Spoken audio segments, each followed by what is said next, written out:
오늘 들려줄 무서운 이야기는 친척이 미국에 살았을 때 겪은 아파트에 관한 이야기인데 편의를 위해서 1인칭 시점으로 이야기 들려줄게.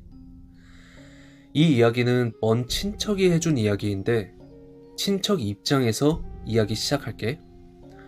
내가 대학에 다닐 때 있었던 일이야. 나는 여자친구랑 동거를 하려고 아파트를 구했었어.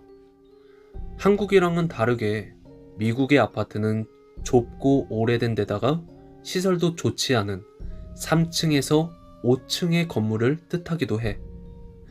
아무튼 나는 방을 구하게 됐고 가구를 들여놓고 입주 준비를 시작했지. 그런데 왠지 알 수 없는 묘한 기분이 계속 드는 거야. 계속 이상한 생각이 들었는데 피곤하기도 하고 다음날 강의가 있어서 그냥 무시하고 잠을 잤어. 그런데 어디서 누군가가 똑똑똑 하고 두드리는 소리가 들리는 거야. 누가 왔나 싶어서 현관 쪽으로 다가갔는데 밖에는 아무도 없더라고.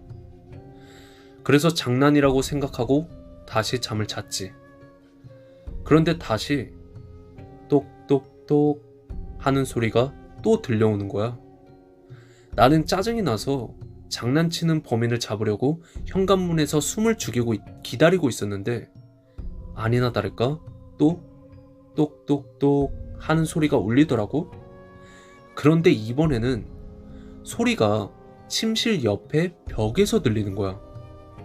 그래서 이번에는 소리가 부엌에서 났다고 생각해서 부엌으로 가봤지. 근데 부엌을 계속 뒤져도 아무것도 안 나오더라고. 나는 화가 나서 그 소리가 다시 나기를 기다리면서 부엌에서 기다리고 있었어. 그런데 이번에는 그 소리가 침실에서 들려오더라고. 갑자기 나는 무서워져서 집을 나가서 집을 바라봤어. 밖으로 나가서 보니까 집에는 모든 방의 불이 켜져 있더라고. 단 한 곳의 창문만 빼고. 그 창문은 부엌이랑 침실 사이에 있는 창문이었는데 벽으로만 생각했던 공간에 창문이 달려 있었던 거지. 나는 호기심이 생겨서 다시 집으로 들어가서 그 안으로 들어갈 방법을 찾아봤어. 그리고 문이 있는 곳을 찾으려고 침실에 있는 벽을 두드려 봤는데 벽에서는 어떤 이상한 부분도 찾을 수가 없는 거야. 부엌 쪽도 마찬가지였고 방 위에 있는 옥탑방에서도 이상한 점을 찾을 수가 없었어. 나는 결국 마지막으로 계단 쪽을 찾아봤어. 계단 한 곳 한 곳을 두드리면서 천천히 걸어 올라가 봤지.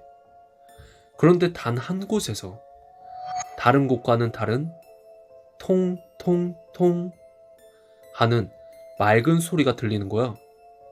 나는 너무 궁금해서 그 부분의 벽지를 뜯고 안을 들여다봤는데 안은 유리창으로 막혀 있더라고. 근데 너무 어두워서 안의 모습이 전혀 안 보이는 거야. 결국에 뭔가 꺼림칙해서 그날은 여자친구 집에서 잤어. 그리고 그 다음날 아침에 나랑 여자친구랑 다시 그 방을 조사로 가봤지. 그리고 후레쉬로 방 안을 비춰봤어. 보니까 방 안에는 완전히 해진 녹슨 침대랑 다 깨진 변기랑 세면대가 있더라고. 그리고 창가에는 다 낡아 빠진 옷을 걸친 백골이 있었어. 우리는 순간 놀래서 소리를 지르면서 뛰쳐나왔지. 그리고 경찰에 신고를 했고 소방서에서도 출동해서 밀실을 뜯어냈는데 안에는 정말로 다 썩어서 뼈만 남은 인간의 사체가 한 구 있더라고. 이후 밝혀진 사실에 따르면 그 시체는 집이 건설될 쯤에 실종된 남자였다고 해. 그 남자는 건설주의 딸에게 몹쓸 짓을 했다는 소문이 돌고 있었고 건설주는 복수를 하겠다고 평소에도 이를 갈았었다고 하더라고. 그리고 남자가 실종된 이후에 경찰은 건설주를 조사를 했는데 증거가 나오지 않아서 석방을 했고 그는 석방된 지 얼마 되지 않아서 생을 마감했어.